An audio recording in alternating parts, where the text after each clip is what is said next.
These two will be a first-time national champion. Will it be Texas tonight? They just need the one win.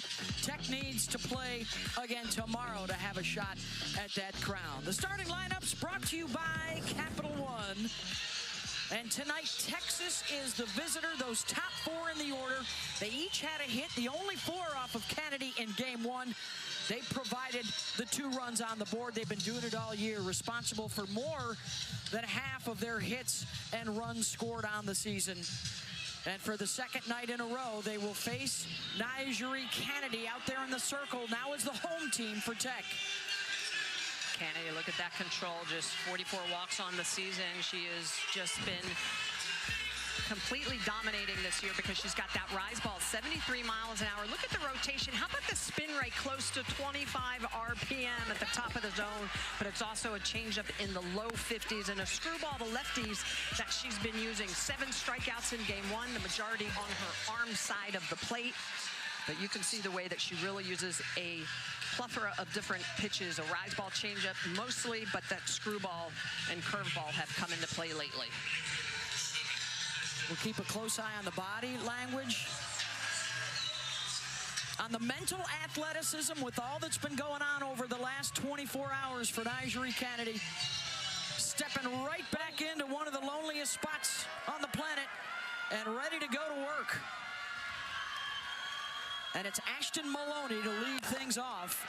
First pitch swinging and just outside the line.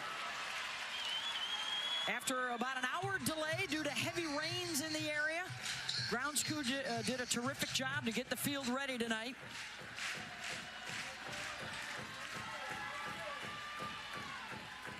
Maloney with 91 hits on the year, 1 shy of the school record set by the legend. And USA national team member Janae Jefferson chops that to short. Haley Toney charges and gets her 1 down.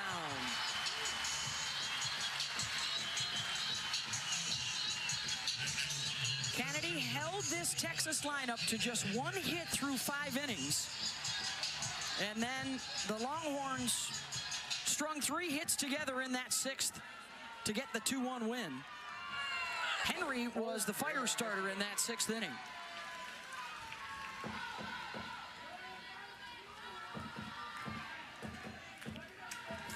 Hits and 10 runs scored for Caden in their 10 tournament games.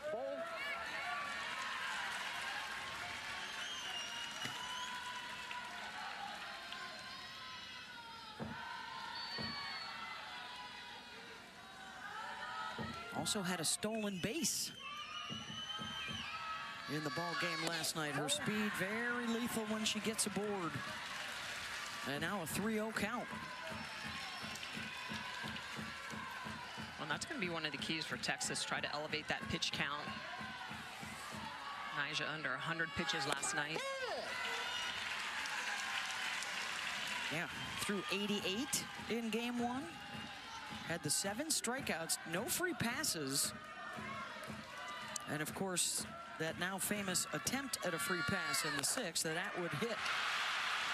And Henry smashes that one right back up the middle.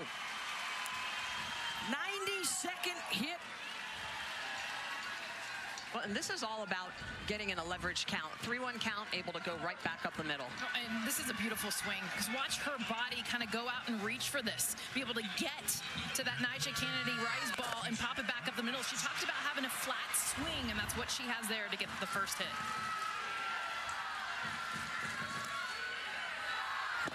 Victoria Valdez behind the plate, very strong arm. Henry was able to swipe one on her yesterday. 3 for 3 in her career in Champ Series. She'll try for another, and this time Valdez gets her. And Henry immediately calls for an obstruction. Let's see what Texas does. I feel like Haley Toney actually came down to a knee to prevent herself from stepping into that lane that would be obstruction. Yeah, I think they are going to take a look at it. The ruling on the field was the runner was out at second base. Texas is challenging that ruling. The previous play is under further review. It's Marty Abzishian, the second base umpire. See how Haley Toney gets down to, Alexa Langoliers, the second baseman, comes over. This is perfectly executed because she comes down to her knee. Now, she still needs to make sure she's not blocking, and she's not. Great call.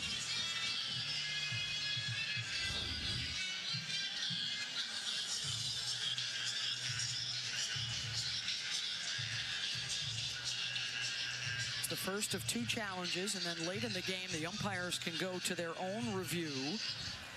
After review, the ruling at second base is upheld. The runner is out. That is the first challenge for Texas in the ball game.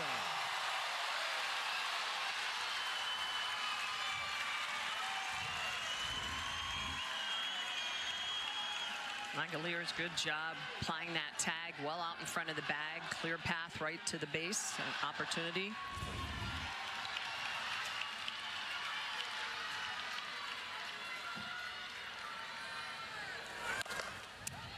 So with two down, here's Mia Scott. And by the way, Victoria Valdez, heck of a throw. No one throws out Caden Henry. She stole 33 bases Only the second time. Yeah.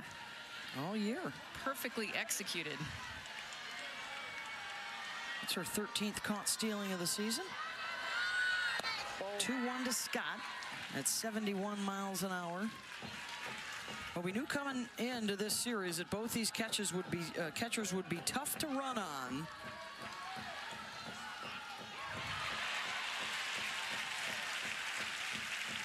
And now the count goes full. This matchup of All-Americans.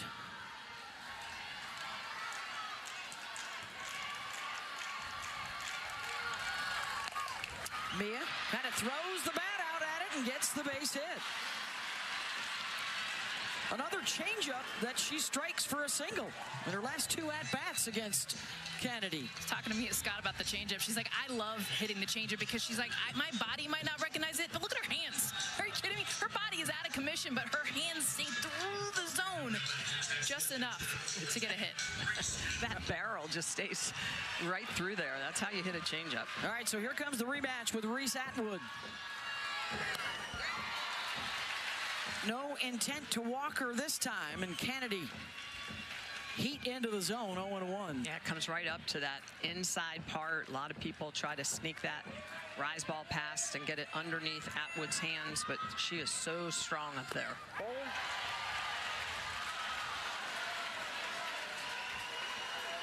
Nice homemade sign there for the Texas faithful. For the junior, their all-time RBI leader, second in home runs. And right back to Kennedy. And that'll be the third out of the inning. Couple of hits, one left on. Tech picking up the bats when we come back. Look at our starting lineups brought to you by Capital One. For the Red Raiders, Maya Davis, a couple of singles, and one of those to drive in a run in game one. The only run up on the board for Texas Tech. She's been stellar at the top of that lineup, but all Big 12 conference performer to face Mac Morgan coming off one of the best starts of her career in a semifinal win over Tennessee. Well, and Mac Morgan, you know what you're going to get. You're going to get a drop ball, and it's going to be heavy. It's going to be 70 miles an hour. It's going to feel like you're hitting a bowling ball when you try to barrel it up. She can freeze you, and then she can chase you. She's got great, true 12-6 over-the-top rotation of a drop ball that just falls off the table. And as a hitter, you know what's coming. That's the whole thing with Mac Morgan is you gotta look up. So you're looking more belt than knee. At the knee, she's got you. Coach Mike White calls her a bulldog, and that was her persona in the semis. She's 2-0 in this NCAA tournament. And there's a line out to Caden Henry down to one knee to make the catch.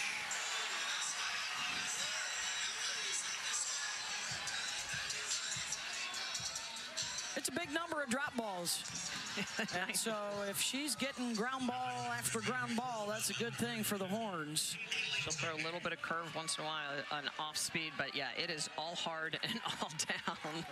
Different corners. She throws it to both sides of the plate very well. Wyatt Davis went down and got that. Oh, though. yeah. 73 miles an hour off the bat. Smoked right to Caden Henry. Here's one of the two freshmen on the left side of their infield, the starting shortstop, Haley Toney, the only Power 4 freshman to start every game at short. Slow roller, and that's going to be trouble. Hit it where they ate, and she did that. And a one-out base runner. That's what speed will do. It's the mishits. That's what you want when you got speed on the left side. She mishits this, but perfectly placed. No man's land. You get 3 Texas Longhorns trying to go after that. I think Jolie Mitchell needs to go get that, and with the speed of Katie Bennett at second, she can cover first. Probably need to communicate on that a little bit more. Her 13th hit of this NCAA tournament to lead the team, and she's now extended her hitting streak to 9 games. That's her best. Lauren Allred steps in as the 3-hitter. That finds the line. Fair ball out to left. Back-to-back hits for Texas Tech. And an early chance for the Red Raiders. It's almost like Jerry Glasgow's got a pitching machine that he could set up. He's got 6 of them he brings with him, and one of them for sure is the drop ball. Tech right now, 3 batters in, all over the drop ball. The first out, hard out to center. We saw infield base hit. Now this one smoked down the left baseline. 2 hits already for Tech. This is what it's all about for the Red Raiders. They got a hit to support Kennedy. At the World Series, they're sub-200 at the plate, averaging only 2 runs per game.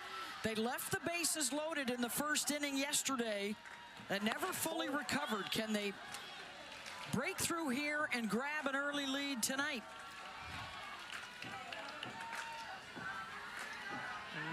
Morgan started against Tennessee earlier in this tournament. She was outstanding working from ahead. Her last 3 hitters, she started 1-0. She's been from behind, and they have been aggressive. Now we're at 2-0. One of the changes Jerry Glasgow made, he moved Alana Johnson up from the 6th spot into the 4 hole and swapped with Kennedy.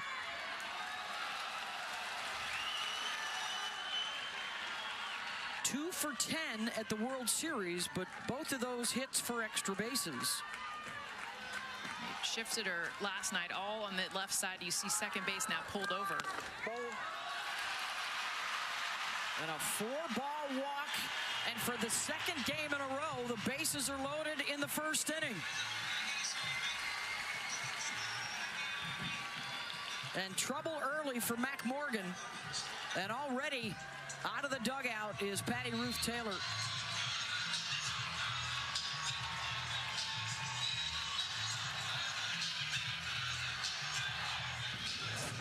So this is how Texas got out of that first inning yesterday with the bases loaded. Kennedy hitting into a double play. And then they were able to follow it up with a ground out back to Tegan Cavan. No damage done.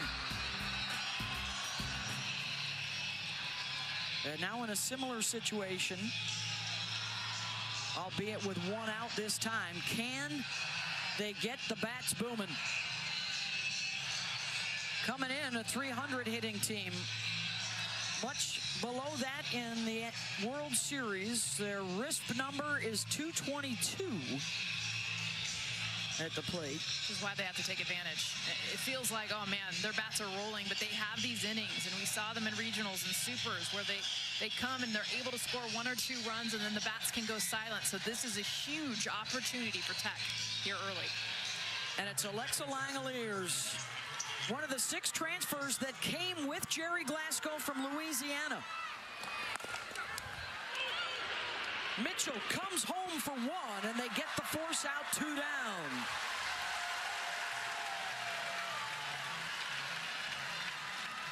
Good job by Mitchell to be aggressive on that, immediately coming home to Reese Atwood and Morgan rolling that ground ball. That's what it's all about in these pressure situations with the bases loaded. Of course, who's up to bat? Nyjah Kennedy, bases loaded, already here in the first. A huge opportunity for her. Very emotional yesterday. Grounded into that double play last night with the bases loaded.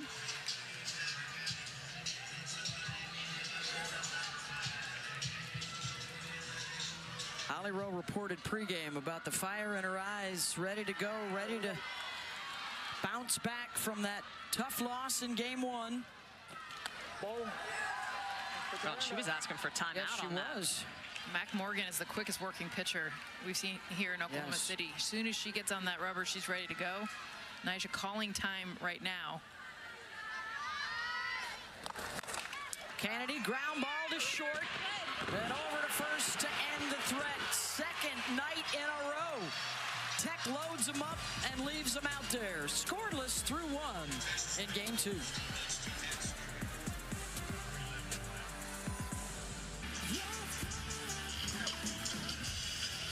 One of the craziest World Series in recent memory, and it may not end tonight. If Texas Tech wins, we have a game 3 tomorrow night, 8 Eastern, 5 Pacific on ESPN and ESPN Plus. One of these teams will win their first national championship. For Texas Tech to do it, it would be their first time here. For Texas, it would end 7 years of frustration on this big stage for a breakthrough win for the program. And Kennedy with a great play out of the circle and a diving grab to retire Mitchell. And I can't tell you how difficult that is to finish your pitch. You see a ball in the air and then you leave your feet again to go get it. But that's the athleticism of Nyjah Kennedy. She sees that ball up. She's going to go get it. There's no holding her back today. She is laying it all out on the line. Just a great athletic move. Pretty crazy to see Jolie Mitchell bunting, by the way. Yes. Right-handed hitter, home run hitter. All her hits have been home runs. That's 3. She's trying to push it to second base, but pretty unusual. Here's Katie Stewart.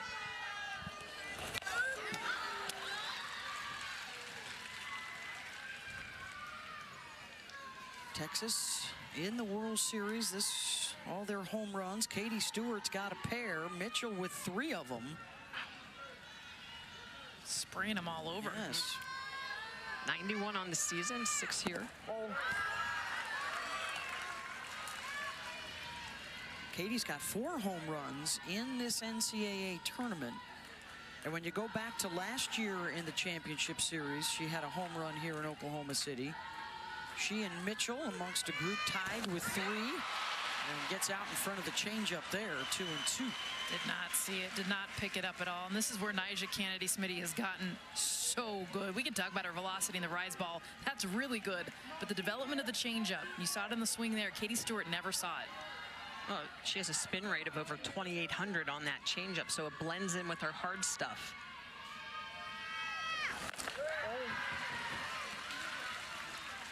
And now the count goes full.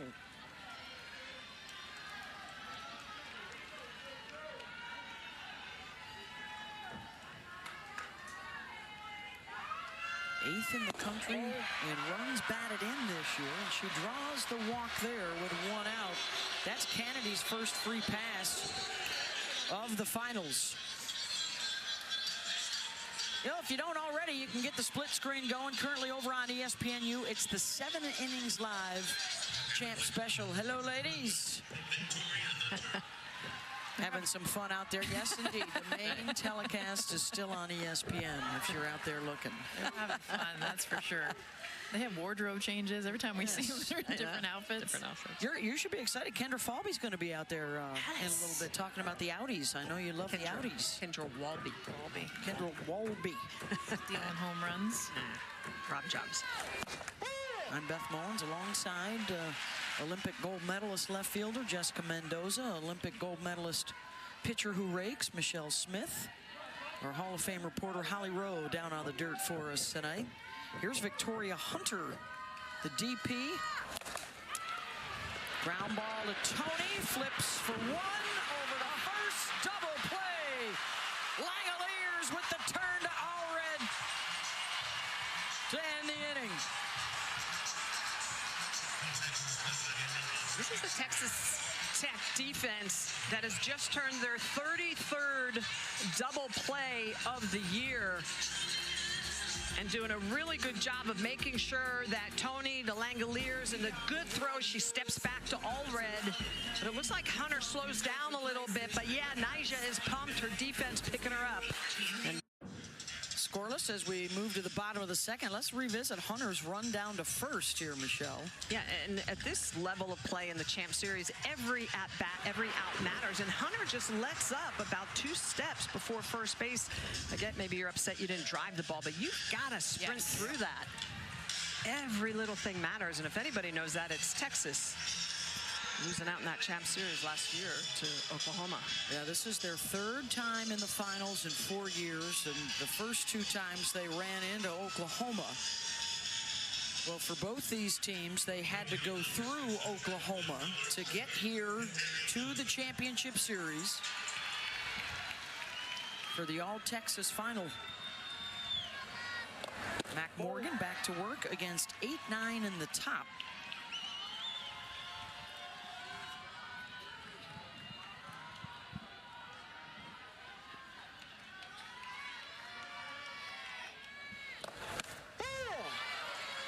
After they loaded the bases in game 1 in the first inning and did not score, it took them a while to crank the offense back up. Let's see if they're a little quicker to counter, although this is the bottom of the order. For this Texas Tech team that has reinvented itself this year with a new coach, a new superstar, a new everything. They've rewritten the record book for a team that missed out on the NCAA tournament last year, and within a season have come all the way back to play in the finals. And Beth, to your point, if you're the Red Raiders, you need to be thinking swing on every single pitch, because guess what? Mac Morgan has 18 walks this year. That's it. She doesn't walk a lot of people. That means she is hammering the zone. She was going to be around that plate.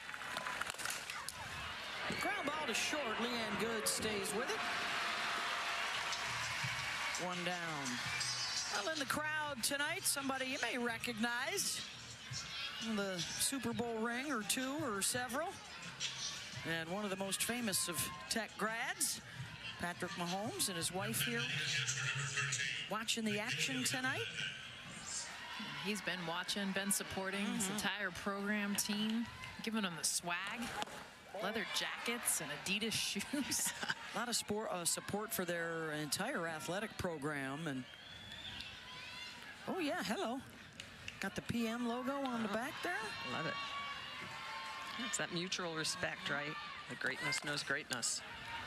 He was part of the discussion with his friends at Adidas as Scott gets the out to help bring Nyjah Kennedy into the mix.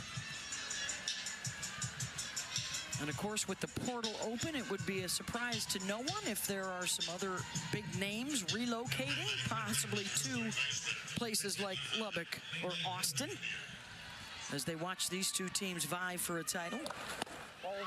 And with 2 down, it's back to Bailey Lindemuth.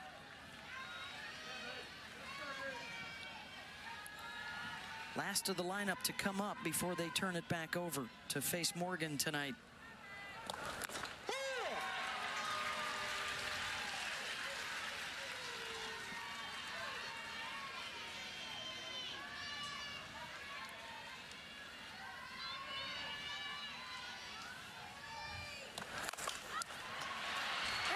One that gets up in the air, and Maloney able to track it down. The diving grab out in right center to rob a base hit.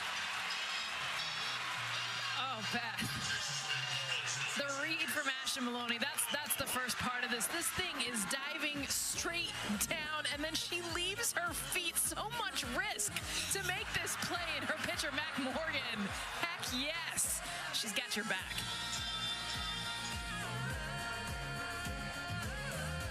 World Series, and Holly Rowe has a very special guest. Well, Patrick Patrick Mahomes, you have done so much for this team, softball. What made you want to get invested and really start making them better? Yeah, no, first off, I love Texas Tech and everything Texas Tech's about. And to have Nyjah here along with the other girls, it's been fun to watch. And so I've always loved softball and watching it. I'm happy it's me back in the Olympics and glad to have them here in Oklahoma City. Okay, so you have a baseball background, and I always have a theory that your arm angles and your arm slots were from your baseball background. You know arm talent. What do you describe with Nyjah's arm talent? It's special. I mean, the way she's able to control the softball and the way she's able to locate in the strike zone. I mean, it is special, and to be able to watch it firsthand all season long, you know why we're in the position that we're in. It starts off with her and her leadership. All right, speaking of leadership, I think, Brittany, you have some serious leadership in the women's sports space. I just saw today Forbes has valued the KC Current $275 million, second highest in NWSL. How proud are you that you got in on the ground floor of really investing in women's sports? I think it's just been incredibly fulfilling. You know, as an athlete myself, I think I know a bunch of passion and just talent and grit that exists in women's sports. So just, you know, being able in that position to spotlight this and show everybody how amazing women's sports is has just been a dream come true for me. Okay, I know you have a soccer background. Did you ever play softball? You know, I played t-ball. I don't know if that counts, but I did not play softball. But these girls are amazing, and they're incredible athletes with a ton of talent. And Nyjah is just incredible with her skill and her talent. It's just been awesome to watch. Awesome. Well, thank you. Thank you both for your investment in women's sports. We appreciate it, and it's really making a difference. Thank you. Let's go wreck 'em. Thank you. Had to sneak that recommend at the end. Thank you so much, Holly, and to Patrick and Brittany for being with us tonight. That's awesome. Boy, you think of some of the greats, you know, at Texas Tech over the years. Not many bigger names in sports right now. You know, we were talking the other day that kind of the comparison of Nyjah Kennedy and this Texas Tech softball team to their great basketball team that won a national championship back in the early 90s. And a swing and a miss there, a strikeout for Nyjah Kennedy as Leanne Good is retired. And just the Herculean effort of Cheryl Swoops that year, sort of similar to the run these softball players are on. And how about Kennedy going to the curveball? She gets 9 inches of horizontal break on that pitch. She doesn't use it often, less than 10% of the time, but she has kind of pulled out the curveball and the screwball here late in the postseason. That is her first strikeout of the day. She had 7 in game 1 yesterday, over 300 on the season. Here's Katie Bennett.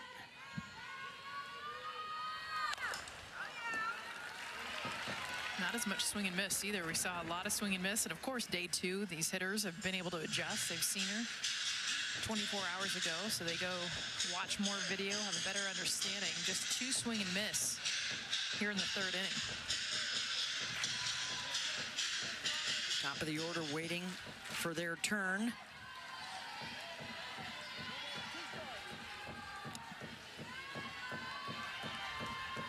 We had a scoreless game last night through the first 4 innings. And it took to the 3rd time through the batting order for these 2 teams to start producing.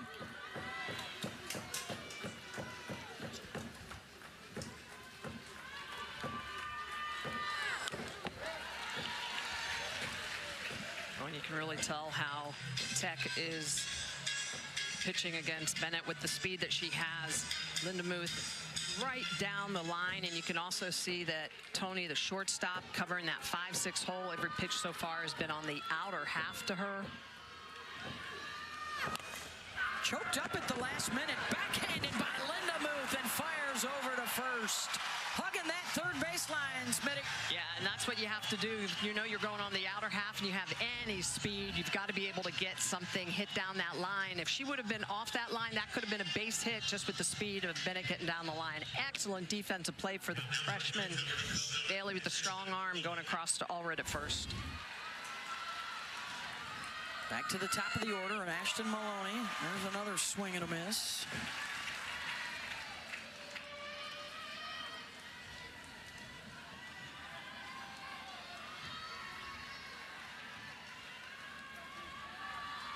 Talking about letting the game come to her in that batter's box, and rifles that one ricochet off of Kennedy and out into center field for a single.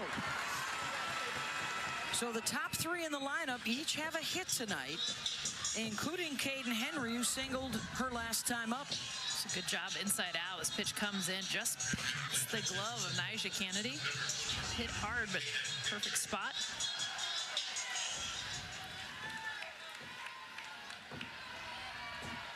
.92 hits now for Maloney, ties the single season record. I mean, the last 2 years for this Texas club, with the 6 starters returning from their team a year ago, the best 2 offensive seasons in school history. Runs, home runs, slug. Henry skies one out to left. Demi Elder is under it, and that'll end the inning. To the bottom of the third, scoreless tonight in Game 2 of the finals. Down at Paycom Center, they got about 5 minutes left in the first half, and a 7-point lead for OKC over Indiana in Game 1 of the NBA Finals. That's downtown by that big, tall building. And we are out here at Devon Park, where we are introducing a new pitcher. Cambria Salmon, the freshman out of Beaumont, California, will come on here in the bottom of the third to replace Mac Morgan, who pitched 1 time through the order for Texas.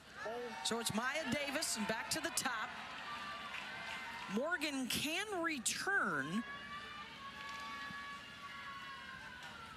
and re-enter the game. She's got her glove on still out there in the bullpen. And what a big moment for the freshman to step in here with 3 straight lefties at the top of the lineup.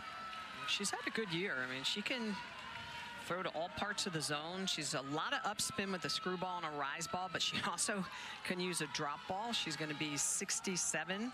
Change up a little bit slower, around 46.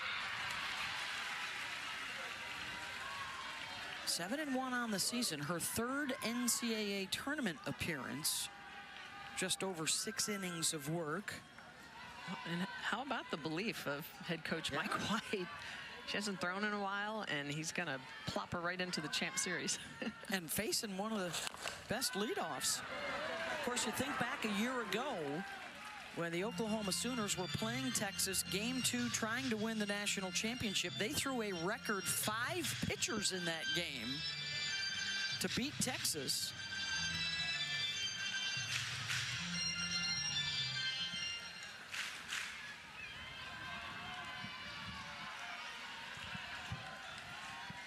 Two-2 pitch to Davis.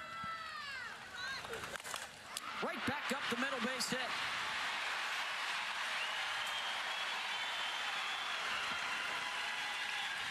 Well, don't forget the Women's College World Series Championship Finals could continue tomorrow with the if necessary game. If Texas Tech wins tonight, we are back winner take all tomorrow, 8 Eastern on ESPN. For more information, go to NCAA.com, your home for all 90 NCAA championships. And here is Haley Toney, and let's see how disruptive Tech will try and be on the base paths. While also talking a little pitching strategy. You don't come back today with Tegan Cavan if you're Texas, because you do have a little wiggle room. And if you do play a winner-take-all tomorrow, you want Cavan healthy and ready.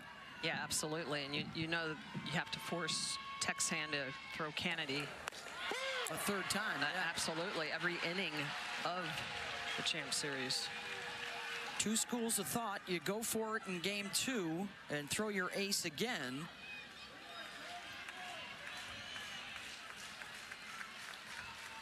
Toney with a little self-talk. Doesn't chase away.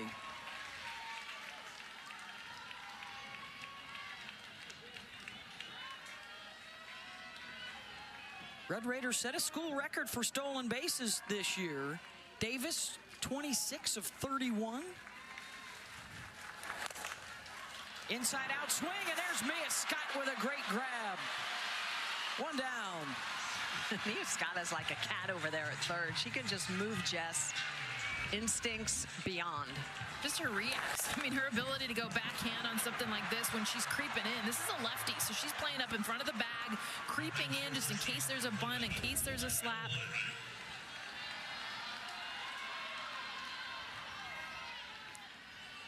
And now Lauren Allred. First pitch swinging. Bennett backing up, will make the play to first. Took the second out instead of risking whether or not she could beat Davis to second there. So a runner in scoring position and a chance for Texas Tech to grab the lead. Well, she had her at second, and I think that's a play you circle if there's a base hit right here. Yeah. You got to get the lead runner. Especially for your freshman pitcher in the circle. It's a little different if you have a dominant strikeout pitcher in the circle. You see the infield now, no second baseman, so they've vacated. Going back to the play, she had it at second, doesn't even look. No. I mean, almost like there's two outs, just automatically going to first base. With Lana Johnson calling timeout here, but they did this yesterday. They did not do it in her first at bat. Taking their second baseman, so there is no one standing at the second base position and three infielders on the left side of the field. You see this a lot with slappers. You don't see it a lot with right-handed hitters. And by the way, Lana Johnson, she hits the ball to the right side a whole heck of a lot. So this tells you that they are going to try to come inside. If they miss away, she's got an easy base hit. Look at that right side of the infield. Yeah, usually when Texas would do this, they would bring the right fielder in to play second base, but Johnson has more power than a slapper. So there's a big hole on the right side, but instead it's Scott. And again, well played by the Texas shift. The analytics don't lie on that one. End of 3, scoreless. It's just how easy she makes this look. I mean, you got 3 on the left side, but you don't really need a whole lot when you got Mia Scott down there at the hot corner. This 2-line drive catches, reacts. Get another out for a freshman pitcher. Great pitching so far, Jess, and it's backed up by some stellar D. Oh, we've seen it both sides, too. And, oh, by the way, the pitcher, Smitty, they're getting in the action. Nyjah Kennedy, how about this on the bunt, diving to get an out for herself. And then Tech backs her up, double play, 6-4-3. This was a huge out to end the inning. And then, of course, don't forget my outies. Great job, Asha Maloney leaves her feet to make the grab. And Mia Scott, you're always going to have her in a web jam package. She has been stellar over there at the hot corner. So similar to last night, we are scoreless into the 4th inning. Kennedy facing 3, 4, and 5. So for Scott, Atwood, Mitchell, Stewart now all lined up. This chance here in the 4th, maybe one later in the game. Well, Jess, you know we have to have great defense because there's only been 1 strikeout in the game. So hallelujah, let's go. Each side with 3 hits. Tech, for the 2nd game in a row, left the bases loaded in the 1st inning without scoring. Scott singled in the 1st.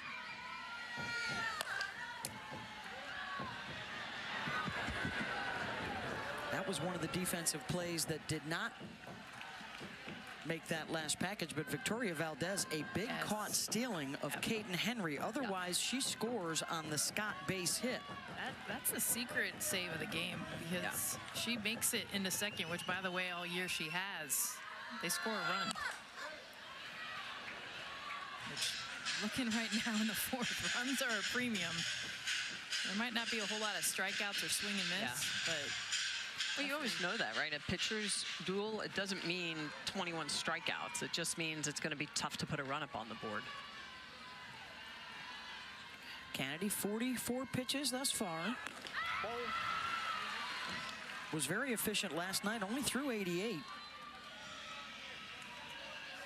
I'm already halfway there tonight. Careful with the changeup. That was the hit that Mia Scott got. Her body was beat, but not her barrel. Shaking a couple.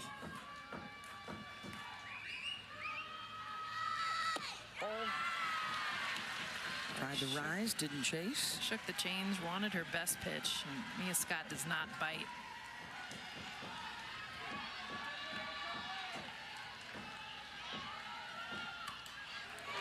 Fights off a 3-2. That's a screwball in the outer half. They're trying to throw that rise ball in underneath her hands. I don't know how she fouled that off. Scott. Her eye-hand coordination is off the charts. There's another one. And this is what Mia Scott does, too. She just kind of plays pepper, gets rid of the ball, fouls them off until she finds one that she can land.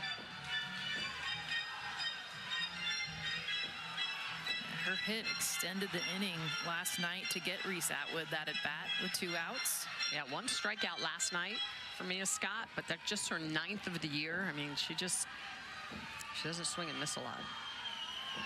Atwood awaits. Here's the 3-2 and draws the walk. Leadoff aboard for Texas. Great at bat against the best pitcher in college softball. Fouled off everything else and then took the pitch that was off the plate.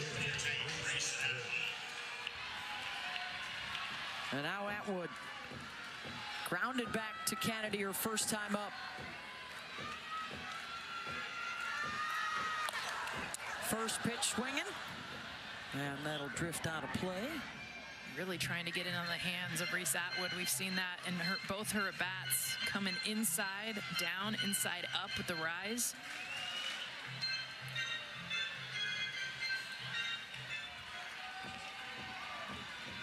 I mean, when she drives them in, they win. Tying the school record this year with 55 wins. Just missed that one. She's mad. She knows it, too. This is a flat rise ball. A rare mistake from Nyjah. Yeah, and that's the one, Jess, that we talk about. When you see that pitch show up, you can't foul it back. We say that all the time. You got to barrel it up. That picture's incredible. Will she get another 0-2? Atwood, deep drive, down the line and left, and foul. Wow, I think we need higher foul poles. 100%, right? That was twice the height of the foul pole. Started turning at the finish. We saw Victoria Hunter hit one out there last night for Texas, but no cigar. And strikes her out.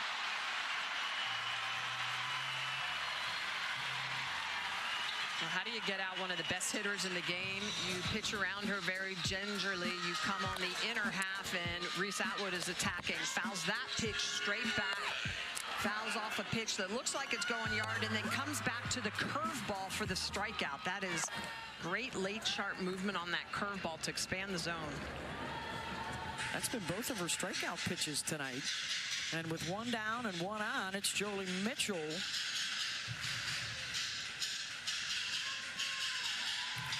About 50% of her outs are strikeouts. For the junior, first 2 years at Stanford, came to the World Series. Eliminated in the semis, the big transfer, and the $1 million NIL deal. And this year taking Texas Tech to new heights, their first time in the finals.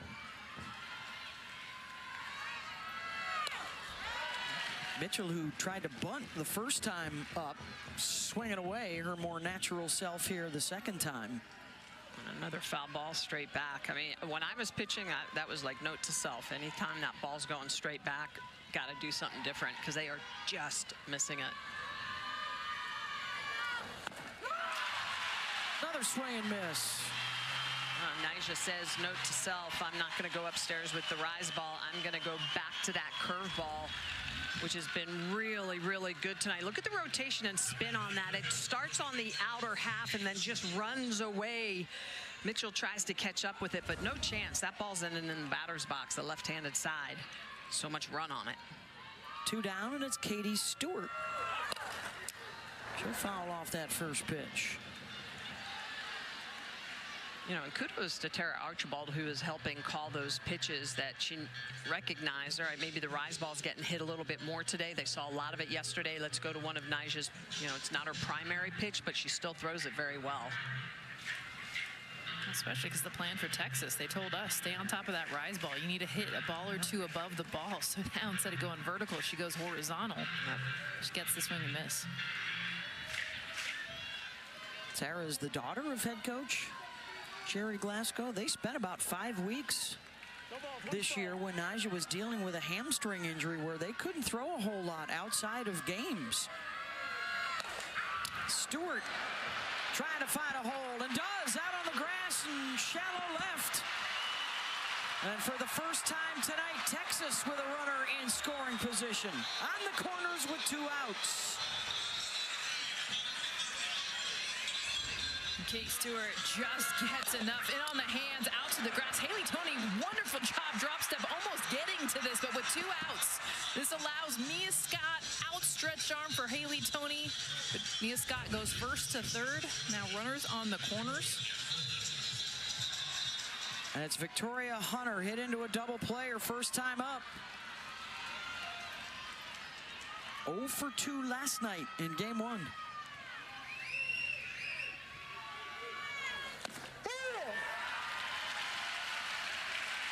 Plenty of first pitch strikes to think about for Texas hitters tonight.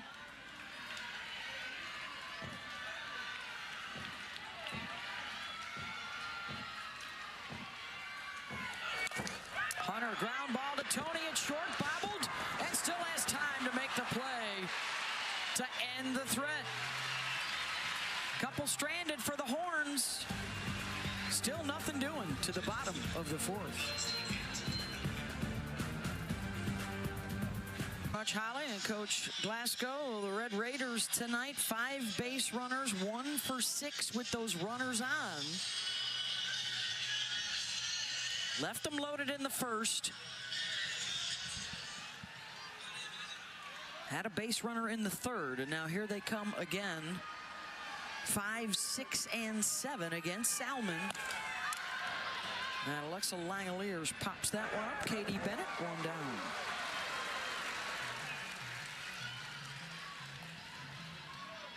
Texas Tech trying to force that game 3. This is the 20th anniversary of the championship series. We've had 6 game 3s. The last one in 2021 when Oklahoma rallied to beat Florida State. And here is Nyjah Kennedy stepping in. Grounded out facing Mac Morgan, her first time up. One of the attractions of transferring to Texas Tech was the chance to hit more. That has been the case. 3 home runs in the postseason for Nyjah. What was really cool when she was being recruited, you know, the other players had already transferred in. So Jerry Glasgow, actually, it's a handwritten card showing Nyjah what the lineup would look like with her in it.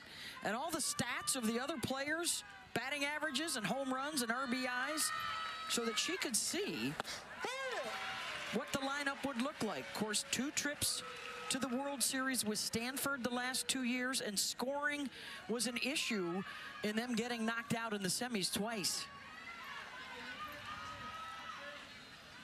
Yeah, when you're in the circle, you want to know that your team's going to put runs up. Waits on a change and pops it up. And it's Bennett again, 2 down.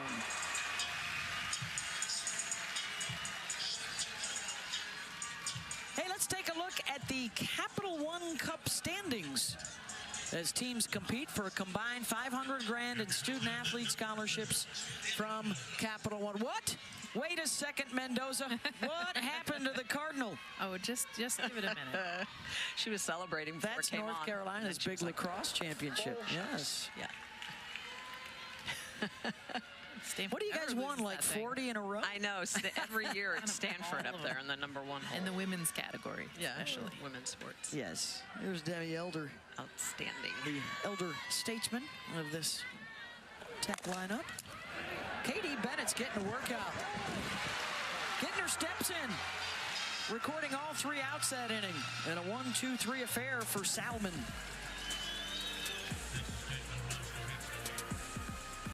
Of playing for a national championship here at the Women's College World Series. Texas Winners last night in game 1, so if they win tonight, they take the trophy back to Austin. They light up the UT Tower. If it's Texas Tech, we are back here tomorrow night for game 3. Is it Texas time? Most runs in the World Series field coming late in games. Leanne Good. And on the run, and the diving grab for Demi Elder. One away. Defense matters. That's what we're seeing. You got to take away hits. Demi Elder, good read. Coming in, leaves her feet to be able to make another play for her defense. Of course, Nyjah Kennedy loving this. Just the 3 strikeouts. Everything else has been caught. Double plays turned. Another play by the Audis. Full layout for that one. Here's Katie Bennett, the 9-hitter.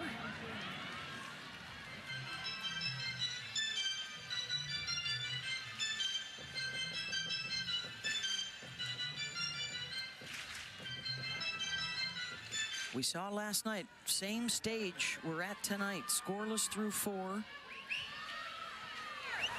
One call that goes your way can change the course of events. One muffled ground ball can turn the tide.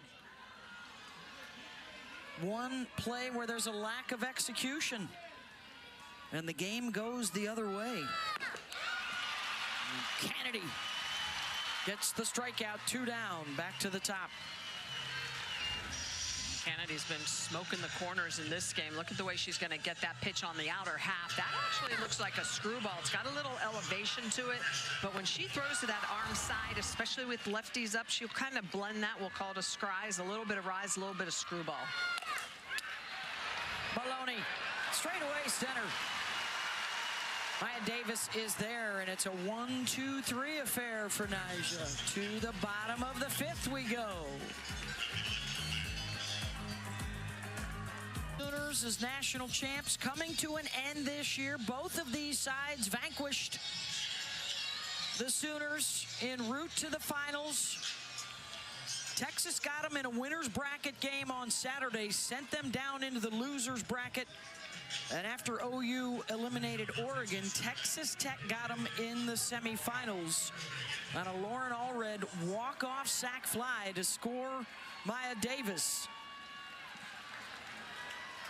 And so a new champion will be crowned this time around. Might it be Texas tonight? To the bottom of the 5th, Salmon still in to pitch, and a pinch hitter here for Victoria Valdez in the 8th spot in the order. It's Reagan Jennings. Similar move happened last night. Jennings 0 for 1. Jared Glasgow telling Holly Rowe earlier in the game how important this 5th inning is going to be, because the 6th or 7th could see Tegan Kavan. This is the biggest opportunity of pitchers that you can get more hits, possibly, as Kavan warms up in the bullpen. Good off speed from Salmon in for a strike. She really drops off that velocity down to 47 miles an hour. A lot of talk about not going to Kavan unless you have a lead. Might that change in a tie game, 6th and 7th innings? Might not need to find out if Tech gets something going. They have led in 23 of the last 24 games, and the only time they have trailed in this World Series was in the 7th inning last night. Hey, and don't forget, this is where the LA 2028 Summer Olympic softball competition will be, right here in Devon Park. Oklahoma City will also host the canoe slalom competitions. Going to be a big summer in OKC 2028. The LA Olympics will come to town to take advantage of the largest capacity softball stadium in the country.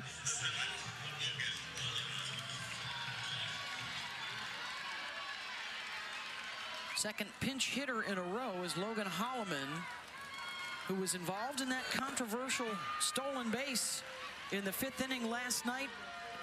Called out upon review. They changed the call, obstruction. She was safe, and then came in to score for a 1-0 lead.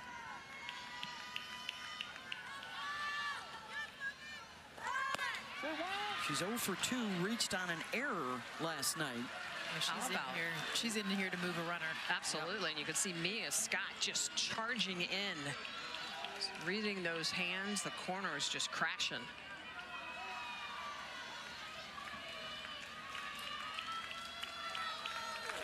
That one hit her in the batter's box, dead ball.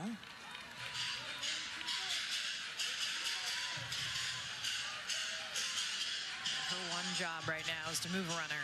Put the ball in play, make the defense work.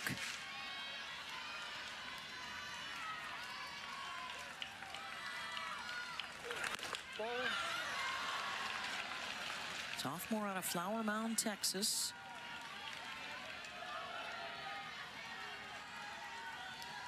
One for 5 in the NCAA tournament.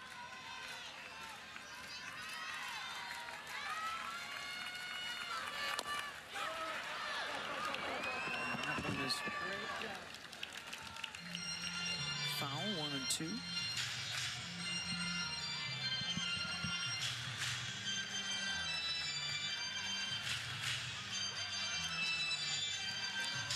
Big 1-2 count for Salmon. She gave up that base hit to Jennings on a 1-2 count as well. I think she needs to waste something here, try to get her to chase on the outer half, screwball outside, just something to try to get her to whiff through it.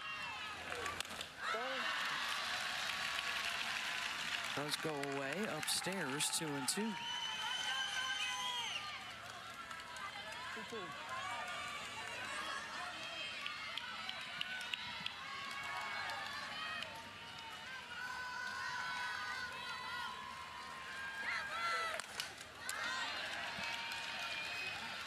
Nice at bat by Hallman. I mean, she is just fouling off pitches, protecting. Coming in off the bench. Yeah. Tell the nerves are flowing. Came in a pitch run, but now having an at bat.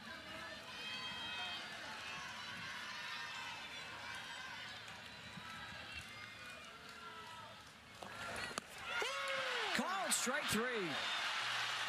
Wow.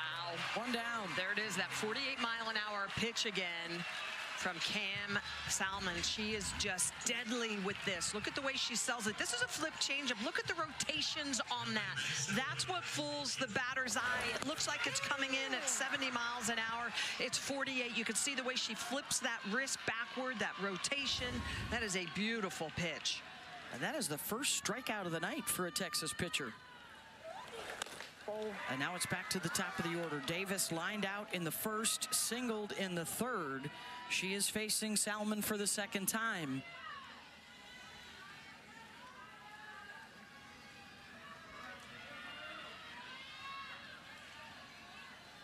Go ahead run at first base here for the Red Raiders, and that's drilled to the gap in left center to the wall. Jennings will hold at third, and Davis with the stand-up double puts 2 in scoring position.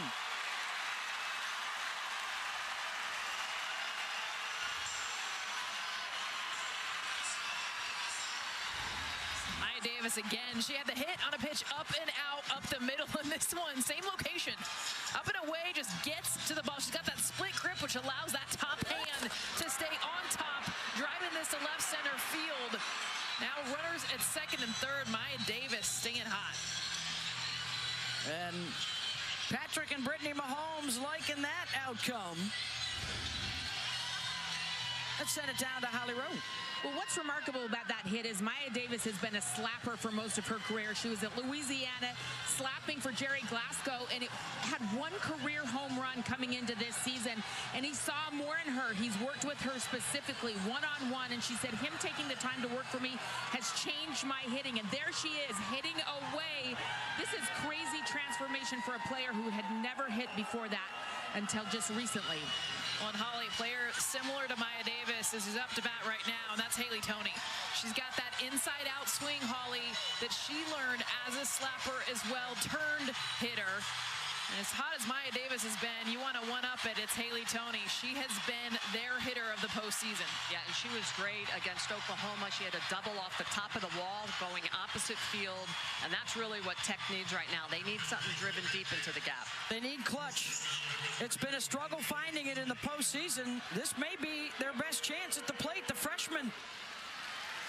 has been strong swinging the bat for a Texas Tech team that is just 4 for 21 at the World Series with a runner in scoring position, including twice already in the finals, leaving the bases loaded.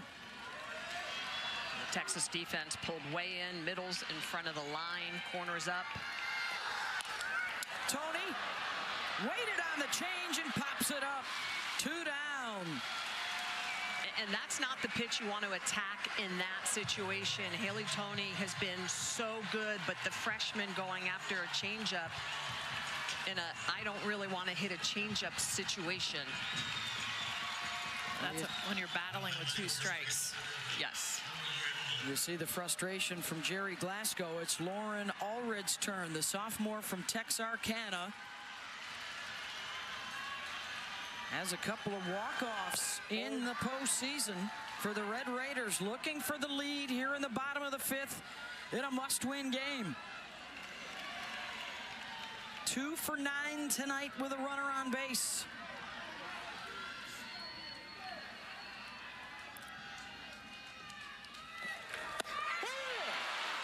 Strong again with the off speed, down to 47 miles an hour. Tech is in between speeds at times right now with that changeup. Mike White sticking with his freshman in the circle. Tries it again.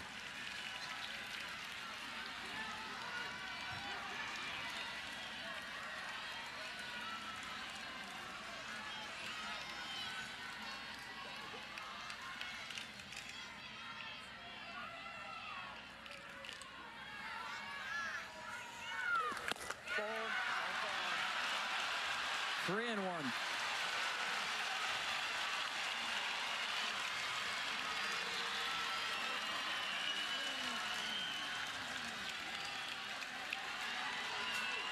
Jennings at third, Davis at second as Kennedy looks on. Walked her, and the bases are loaded for Alana Johnson, who's 4 for 8 this season with the bases loaded, including a couple of grand slams.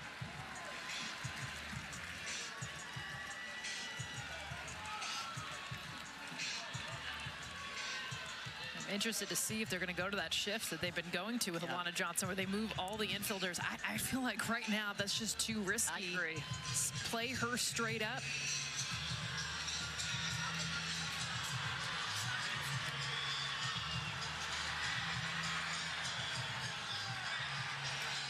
What you got?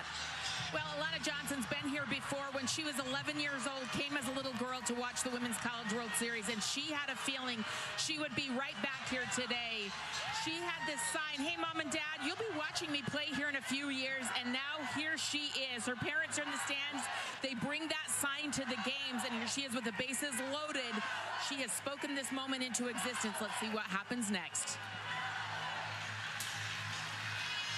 So amazing, Holly. We see all the little girls that are here, and Alana Johnson was one of those. Dreaming of being in this moment.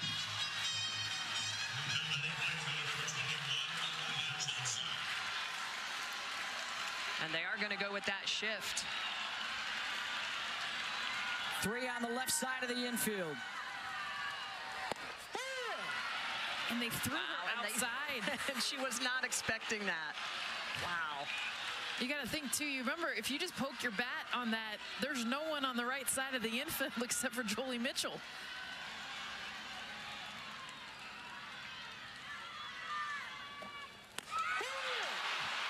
This one's inside, 0-2.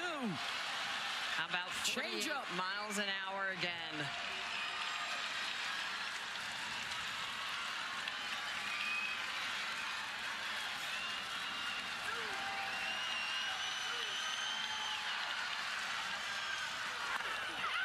Jammed her.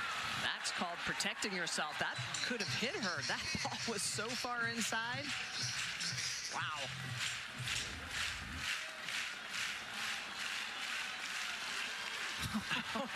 I think that hits the shoulder if she doesn't swing at that. Wow. Twice in the Champ Series, they've left them loaded. Almost got her with the change. She fights it off.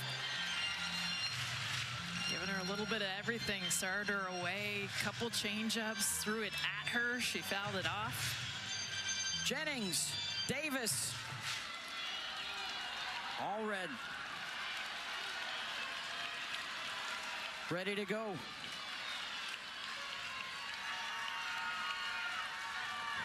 Oh, good save from Reese Atwood. Wow, she's so clutch behind the dish. Jerry Glasgow's talked about it so much. That's why they stole home base in a game earlier. Got to get that runner in from third. It's been a struggle.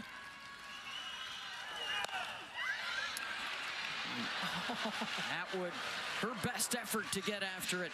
This feels like the game. I know it's bottom of the 5th inning, but that's why you're seeing the tension and all the emotion right now. This feels like Tech's best opportunity to win this game. They might have to face Kavan in the 6th and 7th if Salmon can get out of it.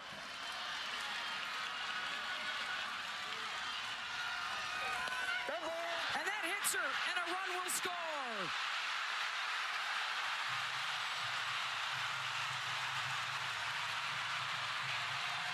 Back-to-back free passes. 1-0 Texas Tech.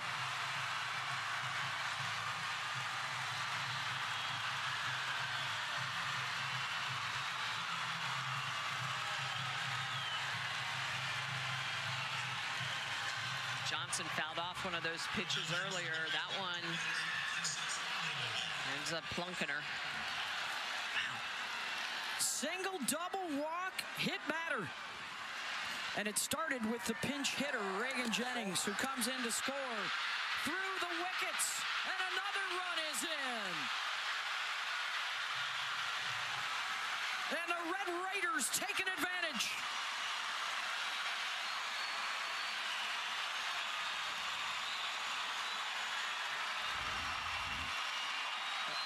And this is just that changeup. It shows up at about 38 feet, and it gets right through Reese Atwood after being so stellar.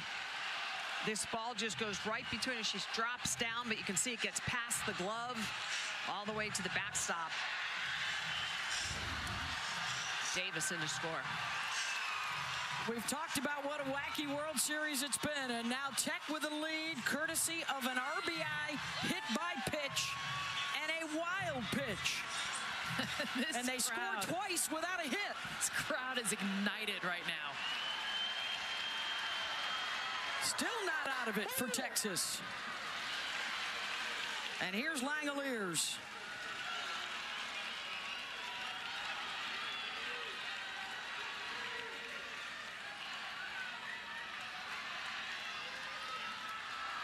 Reached on a fielder's choice and popped up.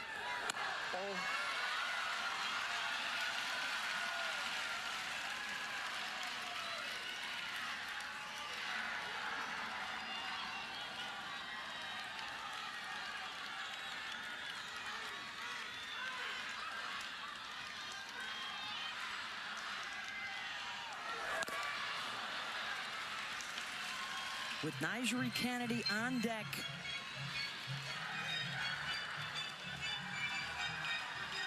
Had a 1-0 lead last night and lost it. And now a 2-0 lead tonight.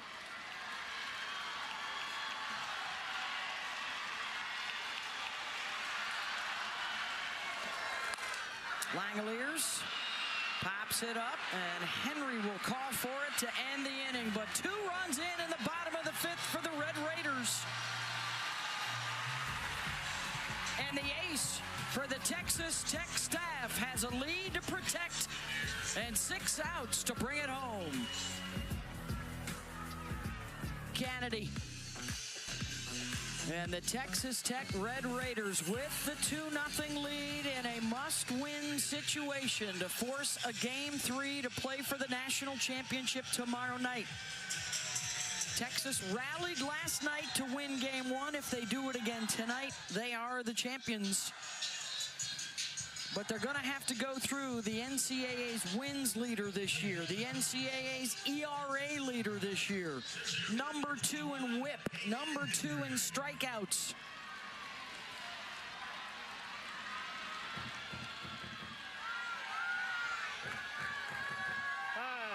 And it's Caden Henry. And a pitch clock violation on Kennedy, and so that's a ball.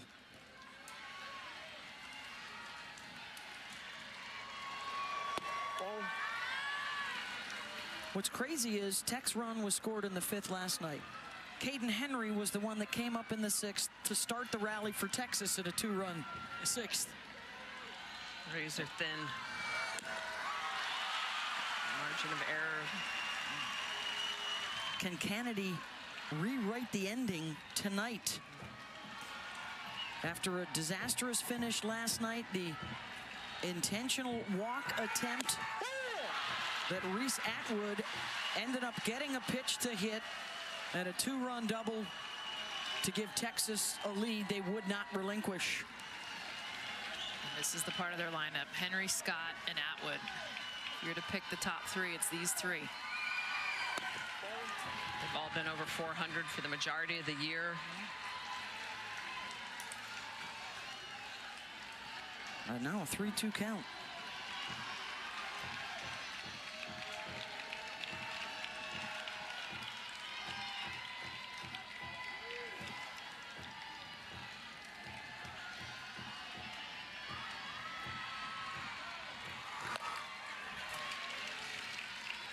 Tried to pull it back on ball 4 and fouls it off.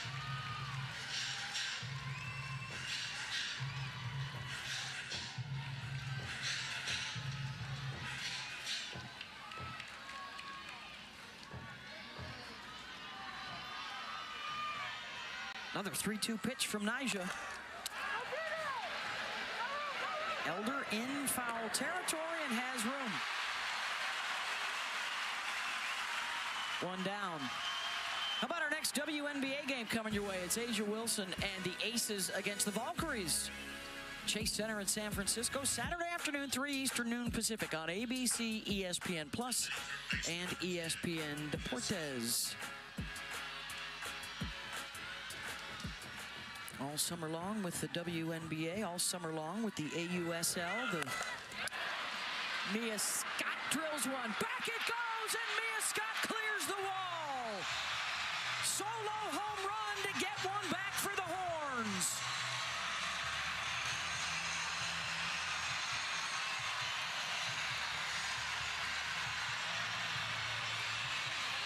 The senior just keeps delivering in big moments for Texas. And an exit velo of nearly 80. Such quick hands. She got the base hit in the first inning on a changeup, and this is just a beautiful job. Look at the pitch location. This is a screwball moving away from the barrel, but not Mia Scott's barrel, because she's able to get to this ball, drive it. And this is a line drive shot, just barely clears to get Texas on the board. And she is now the career World Series leader with her 4th home run. Has been so good in the spotlight that is Oklahoma City over the last 4 years. And now yet another showdown, Kennedy and Atwood. And Nyjah visibly upset on that last call.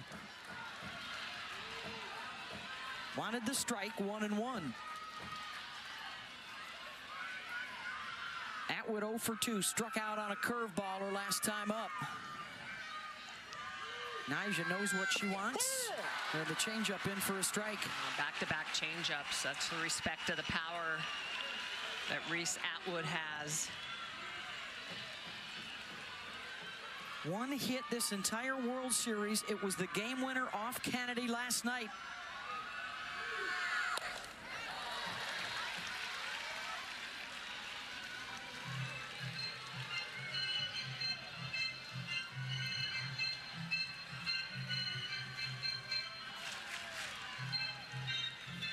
Talked to us the other day about relaxing. Don't press in these moments.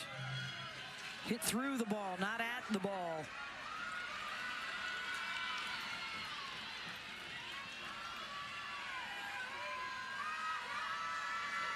Here's the 1-2. Struck her out again.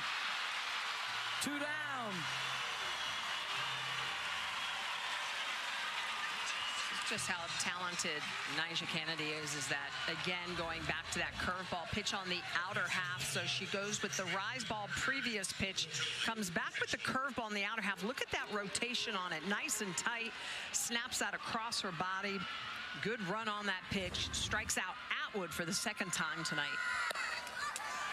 And then gets Jolie Mitchell to pop it up. Linda Booth calling for it. And that'll end the inning, but Texas is on the board in a 2-1 game to the bottom of the 6th. Nyjah Kennedy's only given up 12 home runs all year, so you know when she's hitting one, it's one of the best. And for Texas, it's Mia Scott, line drive to respond. Tech goes up 2. The Longhorns get 1 back.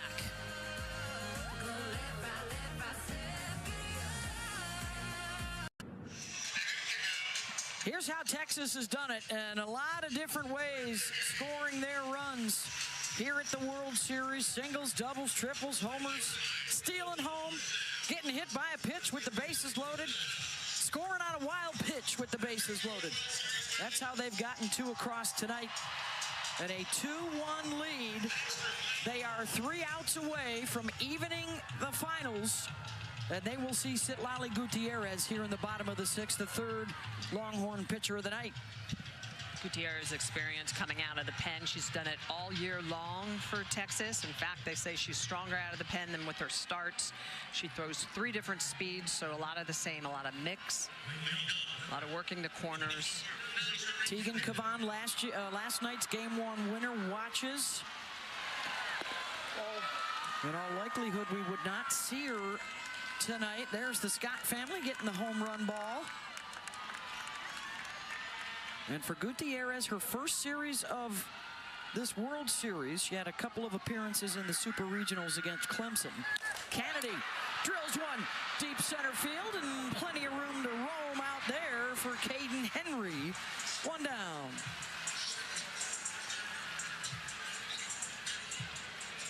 Just off the end of the bat, it sounded like it was going out off the bat, but just got it on the end. Well, that's that off-speed curveball that Citlali throws so well. You think you're just going to mash it, and then it shows up just a little bit slower than what you think it's going to. If Gutierrez can take care of business, it would be 6, 7, 8 coming up for Texas, their last chance in the top of the 7th.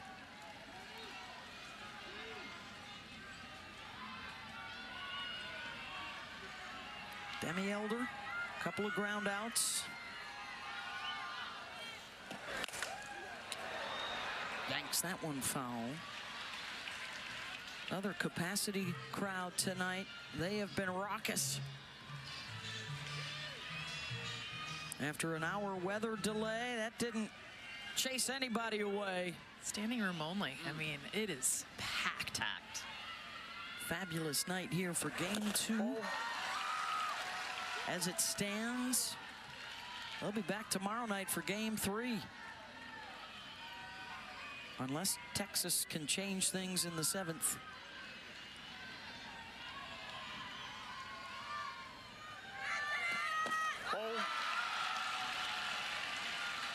We've only had 6 Game 3s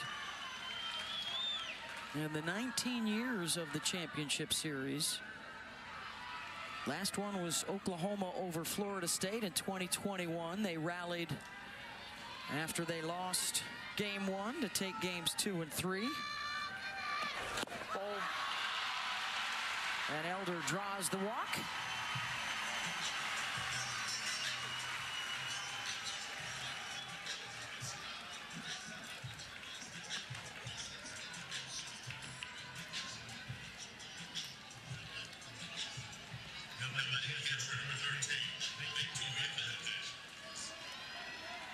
Victoria Valdez re-enters here to hit in the 8th spot in the order.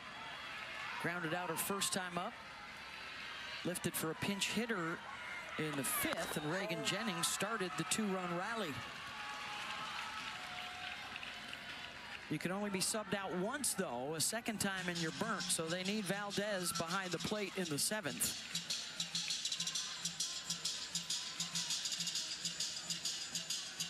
Like Atwood coming out to talk a little bit. Gutierrez starting out from behind and walking Elder. Probably talking a little defense too, trying to have those middles deep up the middle.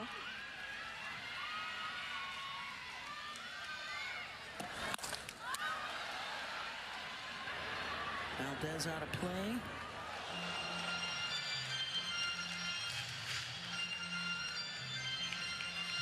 What a moment, though, as scripted so far for Nigeri Kennedy.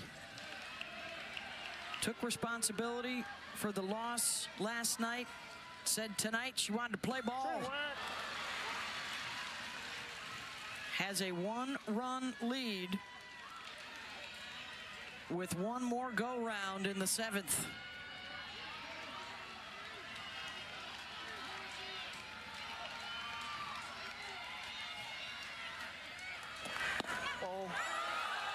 That one misses away. 2-2. Well, Nyjah needed her team to have her back tonight. You knew what she'd do, what she does in the circle, but this team offensively just finding ways.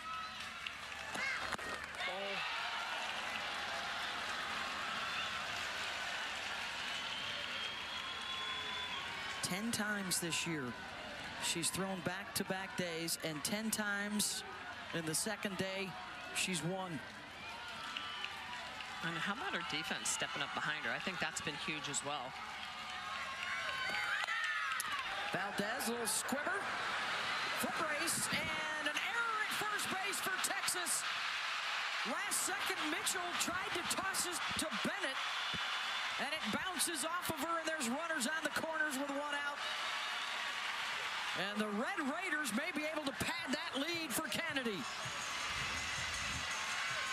Well, and this is just a little bit of chaos. That is a cue shot off, and you could just see the communication between Bennett and Mitchell. That ball's just tossed a little bit too hard to Bennett as she's trying to get there. Mitchell goes off of the glove, a little bit of a collision there at first. Also is going to allow Elder to go all the way to third. Well, Katie Bennett went for the ball too, and that's why she was late getting to first base. This is so Texas Tech. This is Red Raiders. I mean, she hit that out off the top of her bat to get basically a hit to get herself on base, and that's how they do things. It's not the big home runs. It's not the sexy stuff. Tonight, it's a hit by pitch, a pass ball, and they're continuing this inning on a funky play at first. Well, the issues the last 2 times they were here in the finals in 2022 and 2024 against Oklahoma, miscues. And their own undoing at certain times with errors, or tonight wild pitches. And now I think they've called it a single, but they've got to be talking about an error. Well, Jerry, I think, is going to challenge possible, obstruction maybe on the defense, because there was a collision with Valdez and Bennett at first. Jerry thinks the runner ought to be on second base.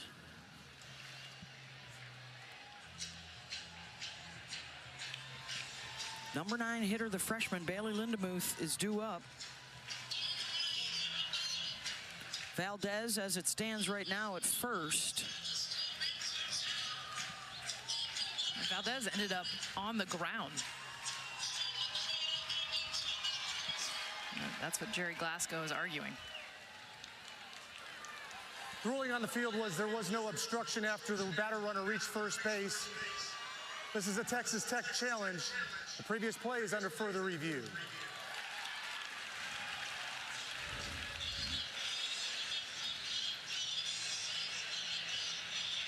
It's after the drop, because Katie Bennett has every right to be at first base during the play, but after the ball is dropped and gets away is where the collision in hand happens, and Victoria Valdez ends up on the ground.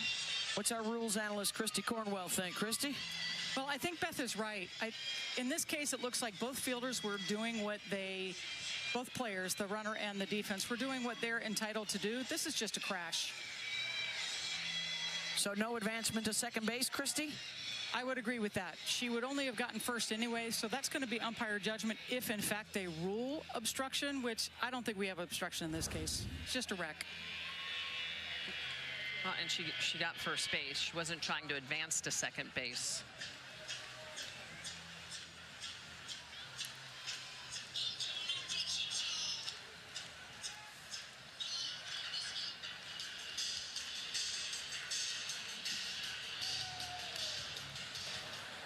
After review, the ruling is upheld. There is no obstruction at first base. This is the first challenge for Texas Tech of the ball game.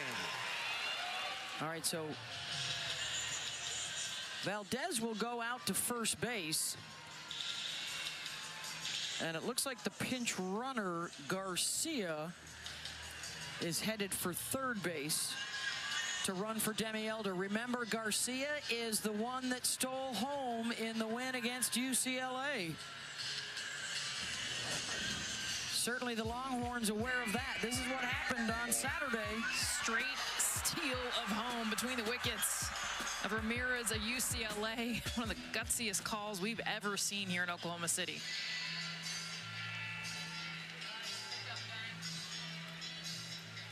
And now, are they going to bring in Kavan? It looks like they will. Texas will bring its ace out of the bullpen. Gutierrez lasts just the 3 batters here in the 6th. Pitching change for the Horns. Last night, 3-0 here at the World Series with a save as well. 24 innings without an earned run allowed.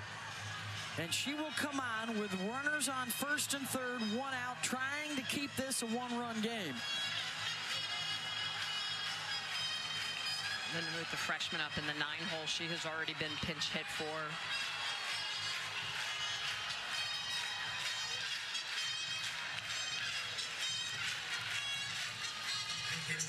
Big out to get it. Be a dream for Texas to roll a double play ball here because Maya Davis and the top of the order are coming up. Davis already with a couple of hits on the night.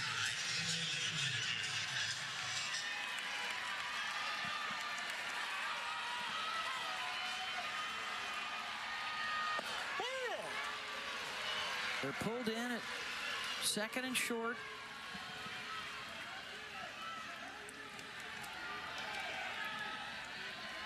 Bailey flew out to right. A terrific catch by Ashton Maloney, her first time up.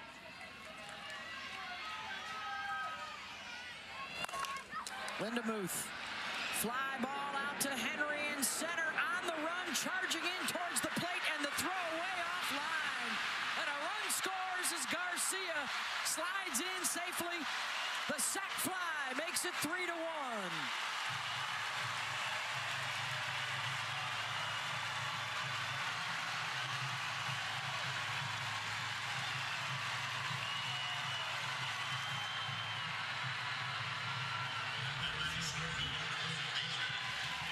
So Caden Henry trying to kind of deke the runner, but she was so distracted by that, she ended up not being able to get the ball out of the glove. Oh. And that's a play Caden Henry normally makes very close at home plate. Yes. She had all day to get behind that in center field. And I'm surprised they threw a rise ball in that particular situation because you want to roll ground balls. You talk about finding a way to win for Texas Tech tonight. Just pressure, pressure, pressure. Yeah. 3 runs on the board, none of them driven in with a hit. A sac fly, a wild pitch, a hit batter. They just keep getting on base, keep coming after you. It's the chaos effect. I mean, they win a lot of nail biters. They win a lot of low-scoring games. And now they've bumped the advantage up to 2, looking for another one here with a runner at second and 2 out.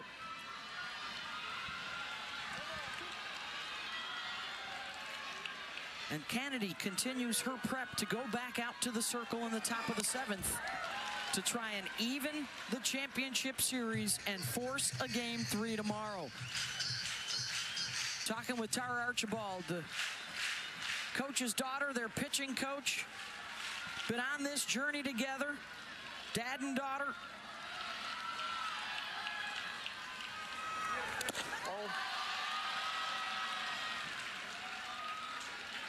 Boy, and Glasgow fuming at third. I think there was a missed sign on the bases.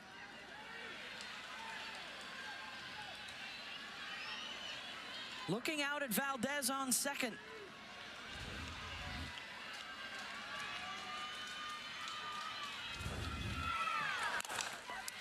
Davis knocked down by Mitchell, and Valdez runs through a stop sign, but another throw to the plate is offline, and it is 4-1 Red Raiders. And that's also positioning, it's communication. Mitchell is going to go to her backhand on a slow developing play off of the glove. And the wheels just starting to fall off the cart for Texas. So this should be a routine ground ball to Katie Bennett. That needs to be Bennett and Mitchell talking.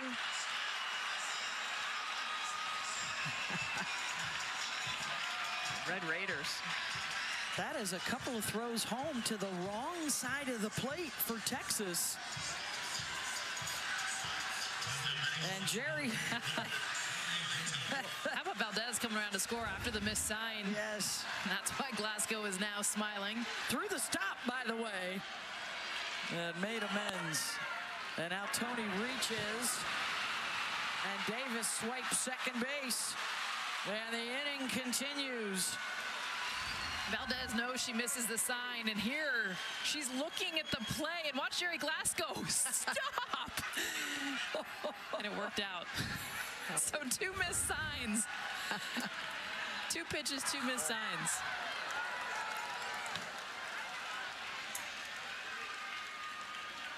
Not how you'd write it up, but effective in getting a run in. And when are you not looking to? She was staring at Jolie Mitchell the entire time.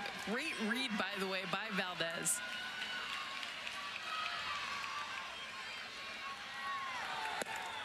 That was the first run of the night scored on a base hit. RBI single for Maya Davis. I think that needs to be played better by the defense of Texas. I would agree. I would absolutely agree. Okay, good. Don't blame the messenger. Yep. Oh, and that comes in on Tony and hits her.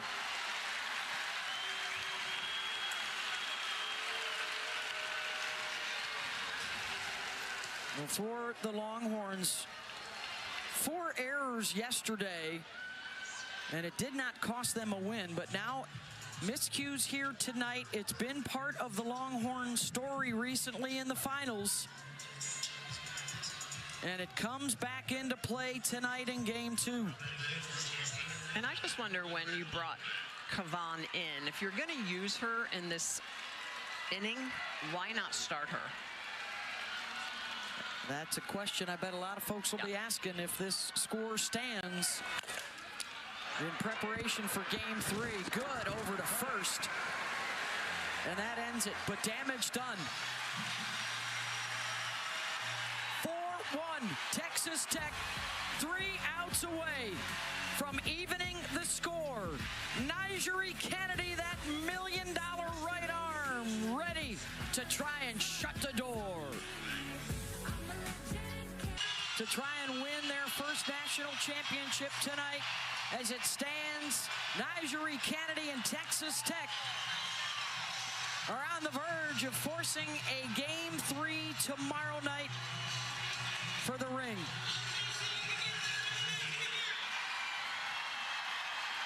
Kennedy against 6, 7, and 8.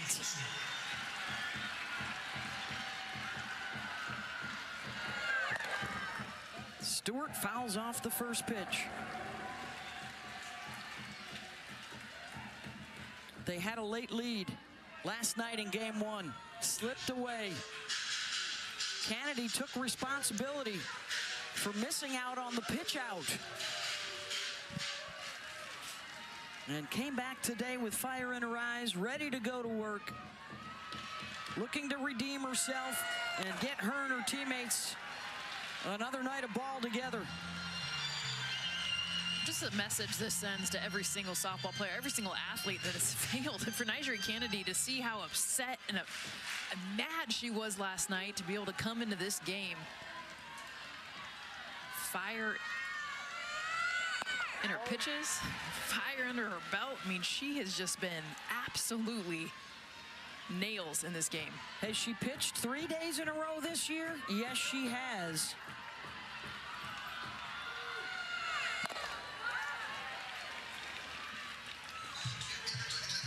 She's done it 3 straight days, 3 times. 2 of those 3 times in May. 1 back in April.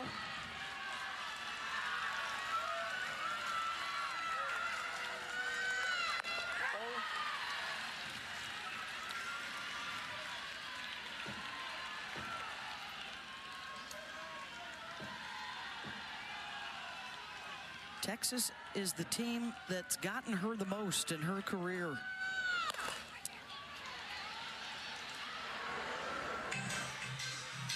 Three times head-to-head here in Oklahoma City against Tegan Cavan. The likely matchup if there is a game 3 tomorrow. Cavan winning last night. And Nyjah's efficient. Even though she's a power pitcher, last night just 88 pitches. Tonight, look at this, she's still under 90 pitches here in the 7th inning.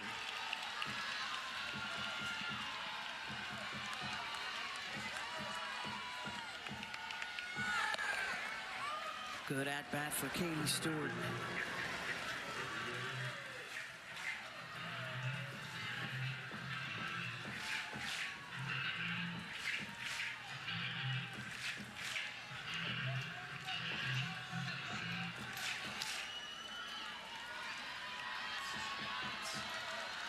Five foul balls, 9th pitch of the at-bat. Drives it to short, and it bounces up and hits Tony in the chest. And a glimmer for Texas. This ball was smoked. I mean, it has hit 78 miles an hour, the hardest hit besides the home run. Just bounces up. Got her in the face a little bit, too.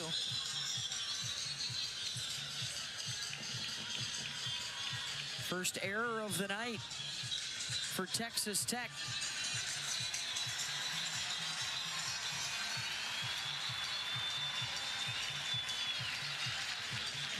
Can they rally with the bottom of their order? Here's Victoria Hunter.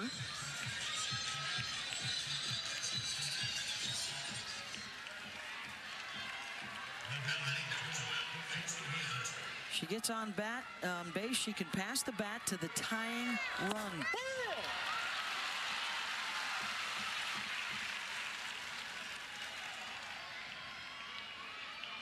There's Leanne Good.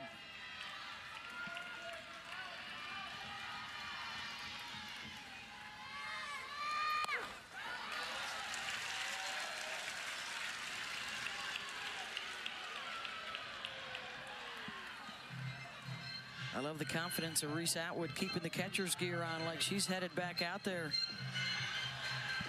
in the bottom of the 7th.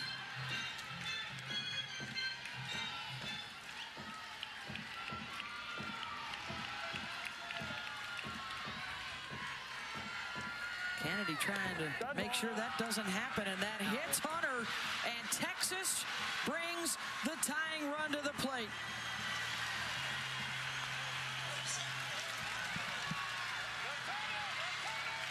Not a big home run hitter, but good enough for Leanne Good. She's got 3 of them in the NCAA tournament.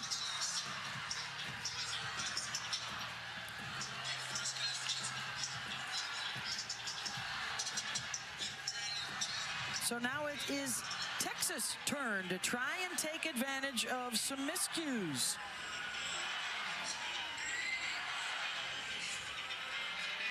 Not a lot of options. Not a lot of pinch hit options for Texas. Texas Tech has been here before. How about Monday night against Oklahoma? Game in hand, not so fast. The game-tying home run for Abby Dayton. Texas Texas Tech would have to walk it off in the bottom of the 7th. Yeah, and that was a 9-hole hitter. Texas bringing 8 and 9 up here with 2 runners on.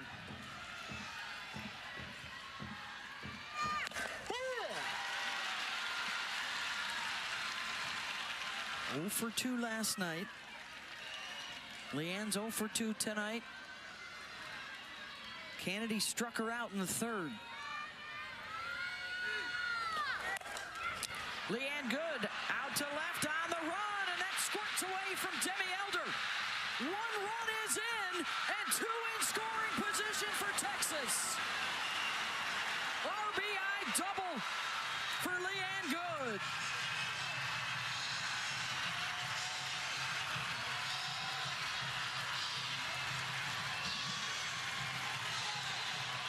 You're right, Smitty. Getting down to the bottom of this order for Texas, but this is when they start to rally, and Leanne Good has been that person in this lineup. A beautiful job, and we've seen more hard contact in this inning from Texas. And you see Leanne Good being able to get to a rise ball coming up and in on the hands. 3/4 swing, getting to this. Demi Elder almost catches this ball, kicks off her glove. It's in her glove and then out. Longhorns get one back.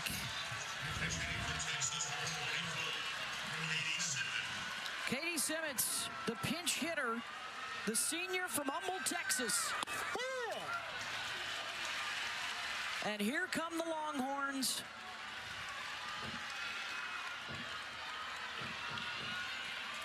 Possibly one swing away from tying it up in the 7th.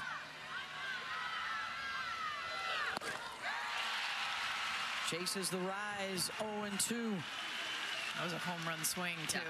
Yeah. 1 goal, and that was to hit it out of here.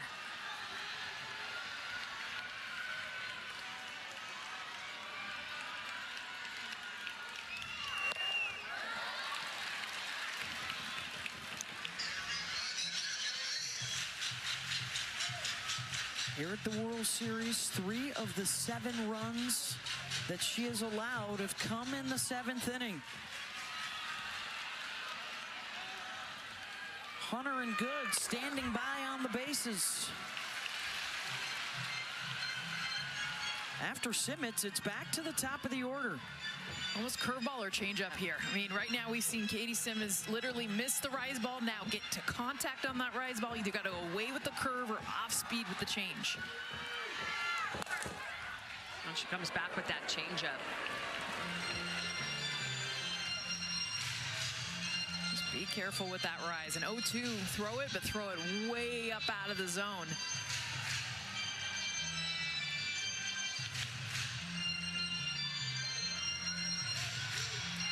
And it's interesting because the big strikeout pitches for Nyjah have not been the rise ball. It has been east to west, using the curveball, using the screwball. Here's her 100th pitch of the night. 0-2 to Katie Simmons. Oh, that's that curveball just off the end of the bat.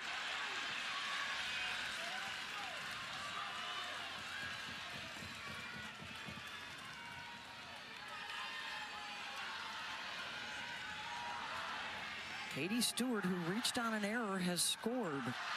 Hunter got hit by a pitch. She's at 3rd, and then Good standing on 2nd after the double.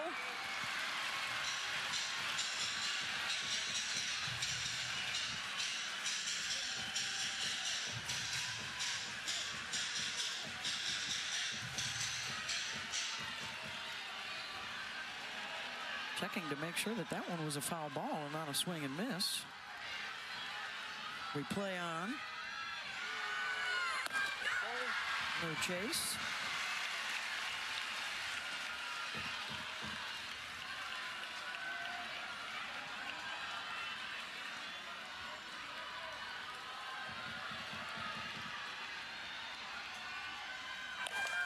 Simmons drives one. Back goes Elder to make the catch. Runner from 3rd, Hunter, tags and scores. And the sac fly makes it 4-3 with 1 out. And the tying run out at 2nd base for the top of the order. What an effort from the bottom of the Texas lineup. How about coming off the bench, Katie Simmons?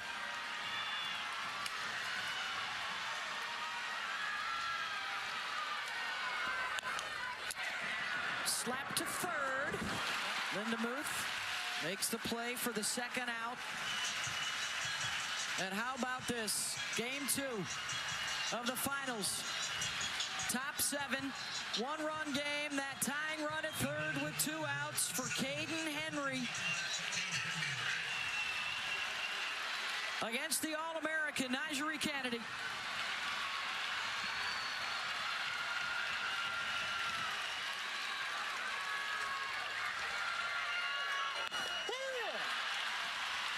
Oh, a little extra juice on that pitch at 72 miles an hour. 0-1. Tech gets the out. We play tomorrow night.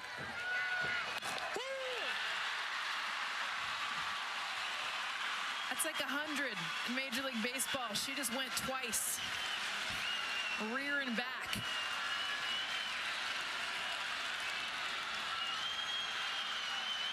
Here's the 0-2. Got her. Kennedy delivers in the biggest moment. Preserves the lead and evens the championship series at 1 game apiece. 4-3 Red Raiders the final. And we've got a game 3 tomorrow night in Oklahoma City. Redemption for Nyjah.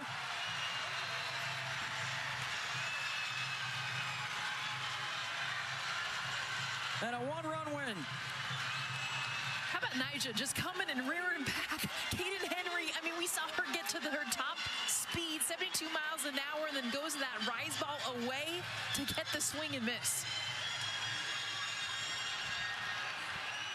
How about our Capital One rewarding performance?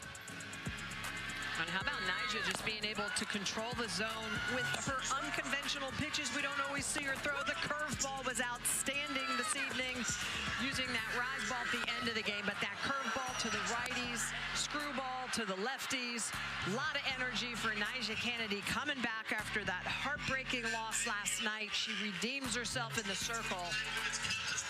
She is your Capital One rewarding performance for the evening. Patrick and Brittany Mahomes celebrating. And a big hug with Jerry Glasgow after a rough night last night. Holly Rowe smiles tonight for Nigeri. Well, Nigeri, that 7th inning was tense. They come within 1 run. What is that pitch that you throw to get the strikeout to end that game? Anything I'm confident in, honestly. At that point, I knew my team worked really hard to get some runs, so I knew I had to shut the door. Given the way the game ended last night, you apologized to your team. When you stepped onto the field today, what intention did you bring? Yeah, to fight for them, like I said. Last night was on me, so I knew I had to go out there and leave it on the field. Your defense had your back. Early in this game, so many ground balls, fly balls, every moment they were there. What's going through your mind as they continue to get out after out for you? Just keep fighting for them in the circle. I know they're fighting for me, so I have to do the same thing. You have a chance to win a national championship tomorrow. Play another day. What does that mean to you and this team? It means everything. I mean, we knew yesterday was a tough loss, so to be able to force this game to a game 3 means a lot. I know Patrick Mahomes is a big fan of yours. He's up there watching you tonight in the press box. How cool is that he's here supporting you? Yeah, it means everything. I mean, wreck him forever, so it's incredible that he's here. How about we see you tomorrow night? What'd you say, sir? Let's see you tomorrow night. Yes, thank you. Wreck up! Tomorrow night, indeed, a 4-3 win for Texas Tech, so it will be Game 3, 8 Eastern, tomorrow night on ESPN. For our entire crew, Michelle Smith, Jessica Mendoza, Holly Rowe, I'm Beth Mowens. Thanks for being with you. More to come. SportsCenter is next.